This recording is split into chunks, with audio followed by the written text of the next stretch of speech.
Okay, so I'm just gonna come out and say it. This year has sucked.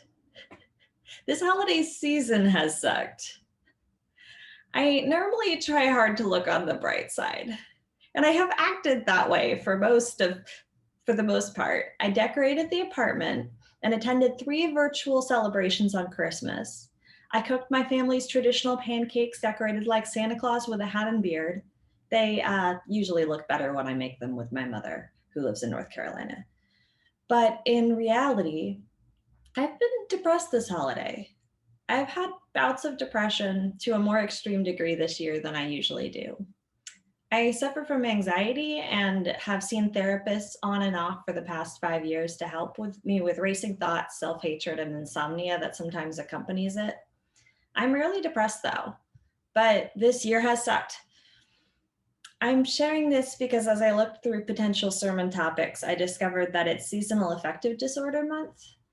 Um, uh, Seasonal affective disorder, also called seasonal depression, is a type of depression that's related to changes of seasons, begins and ends at the same times each year. If you're like most people with seasonal depression, your symptoms start in the fall and continue into the winter months, sapping your energy and making you feel moody. I don't personally suffer from seasonal affective disorder, but I can only imagine that those who do are having an extra hard time right now with the pandemic and shelter in place restrictions that make a lot of coping mechanisms, seeing people eating at your favorite restaurant, against the law, and for many of us, against our moral code since we're protecting other people's lives by staying indoors. Even if you're not experiencing seasonal depression, it's likely that you or someone you know is experiencing depression and or anxiety this holiday season. I also want to recognize that this topic is difficult for some of us to listen to, and if you need to leave, I completely understand. What I'm hoping is that I can share some of how I'm coping this holiday season, and not in an entirely depressing way, I promise, and maybe give you some ideas of how you can cope and or support loved ones. Personally, when I am frightened or stressed or miserable, I become a task monkey. This is why a lot of people think I'm productive. I perpetually have to-do lists a mile long and I start working through them all at once. I clean the kitchen and I reorganize my craft closet and I clean the refrigerator, and by the end of the day my house is much cleaner, but my brain is not. I end up with a headache and somehow feel just as stressed. I sometimes feel worse actually, because the less known downside of therapy is that I can tell when I'm engaging in a not helpful coping mechanism, and I feel guilty that I'm not actually dealing with my problems. The latest trick I've learned, since this year I'm almost always on the edge of task monkey status, is to write down my mental to-do list when it becomes overwhelming and prioritize it. That way I actually finish the important things. Whenever I prioritize, I make sure to also prioritize something relaxing that is just for me, so I'm less likely to burn myself out as I task monkey. I have been told over and over again that meditation would be fantastic for my mental health. I actually completely believe that. There is lots and lots of clinical proof that meditation is an effective treatment for anxiety and depression. I actually really enjoy meditation when I do it. That bit of time when I convince myself to sit still for 5 minutes and I'm quiet in my head is honestly magical.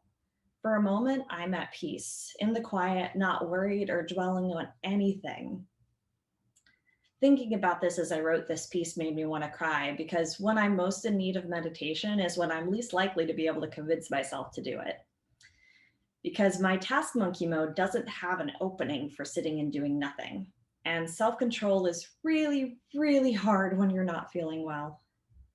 Meditation is wonderful for me and I love it, but when I'm in or near a mental crisis, I'm very unlikely to be able to meditate. The coping mechanisms that work the best are the ones that fit into your existing patterns of living. I had a new coping mechanism offered to me recently by a friend. The funny thing is, she didn't explicitly offer it as a coping mechanism, although chances are she realizes it can be used that way. She offered it as a game. Wendy Fisher, our church's former member, piano accompanist, choir director, is a woman of many talents. She created a game called Mirror Home and shared it with some friends to test play it. I'm one of those friends. The introduction to the game is as follows. You knew something was different and you opened your eyes today. Your house spirit has assessed you and found you worthy. You may be party to its intriguing secrets. While the house spirit reveals an enchanted world around you, take care of your home in real life and prepare to encounter new experiences. As it stands, through no fault of your own, your house spirit is itchy, sluggish, and a bit sad. By performing real-life activities, you will help it feel progressively cleaner, more energetic, and more loved. Your house wants you to enjoy your time at home, live a vibrant life full of wonder, and have sweet relationships.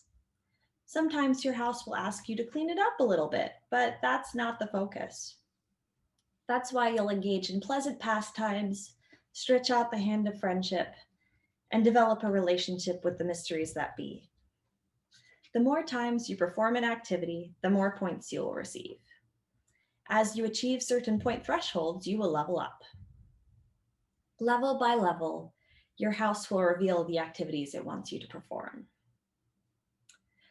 This game has spoken to my heart because my own spirit is itchy, sluggish, and more than a bit sad. My spirit misses my parents and hugging people other than my significant other, although hugging him is wonderful. And my spirit aches for all the additional pain that is going on right now in our broken world. I love the idea that my house has a spirit and that spirit is reacting to everything I am feeling and needs something to lift it up. Because as an anxious, depressed empath, that is exactly how I feel. I feel like I got distracted by one of the chats. I feel like you would be slightly less jealous of my task monkey mode if you did it more often. It's sort of a permanent thing. One of my primary motivators is helping others. So through this game, I've started to try and help my house spirit feel better by helping myself feel better. As you may have caught from the description, Mirror Home is essentially a list of tasks to complete to make your house spirit feel better. At level 1, you only start with 5 task options. 1, fill the house with music. 2, create an area of 1 motion storage for 1 specific purpose or place. 3, spend 5 minutes removing any negative messages or items that make you feel like crap. 4, cook a new recipe. And 5, respond pleasantly to someone's bid for attention. This is usually my cats. 2 of the wonderful activities and extremely healthy coping mechanisms I had to set aside during the shelter in place this year are singing with others in personal and social, are singing with others in person and social dancing in my West Coast swing dance community. Both of those involved lots and lots of music, which is one of the experiences in life that consistently soothes me. Speaking of which, Leon, thank you a million times over for sharing your gifts with us. Your live music also soothes me. But back to the subject.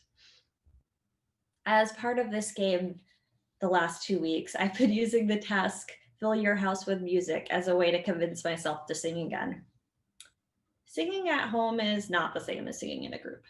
You don't have the social aspect of it, and you don't have a director motivating you and helping make the music the best it can be. I was able to motivate myself the last 2 weeks, though, to sing in several hymns. And singing them was healing. It wasn't perfect. It wasn't the same as singing with a choir. But as silly as it might sound, I am completely convinced that filling my apartment with the sound of those hymns coming from my vocal cords and my breaths helped my house spirit feel better. Because it helped me feel better. Not that any of this guarantees that the next time I could really use some of those singing endorphins, I'll be able to convince myself to sing.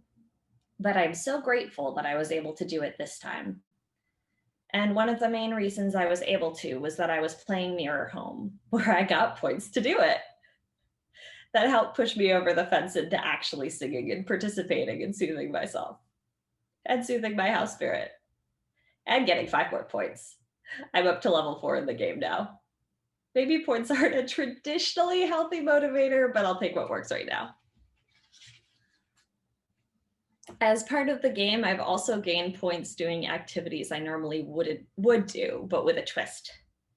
I cook regularly now, especially now that I'm in my house a lot, but I don't make new dishes very often. I tend to stick with old favorites. Last weekend on Saturday, I woke up with back pain and a bad attitude. Everything hurt and everything was bad. I suspect some of you can relate to this feeling. I had this game in the back of my mind though, and I'd been organizing my books earlier. Organizing is my task monkey's absolute favorite thing to do. So I grabbed a few cookbooks and sat grumpily on the couch to look through them. And I looked through them and I started getting ideas. It also helped that I have several cookbooks by a group of chefs that specialize in vegan cookbooks with a lot of profanity. No, I'm not kidding. These cookbooks include many inappropriate four-letter words in their recipes, insult their readers regularly, and are frankly quite grumpy writers. So I suppose those chefs spoke a little to my soul that morning too. Getting recipe ideas didn't make me ungrumpy. I stayed grumpy, but I was grumpy with ideas for new recipes to try, which gave my inner Grinch a little something to look towards. On Sunday, I put the ingredients for a recipe on the shopping list for that day, and that evening made a healthy, delicious meal that soothed my body, my soul, and gave me 5 more points in my mirror home game. If you attended the Christmas Eve service last week, you heard Alex's acknowledgement that many of us feel like Grinches right now, and that's okay. I want to double down on the part about that being okay.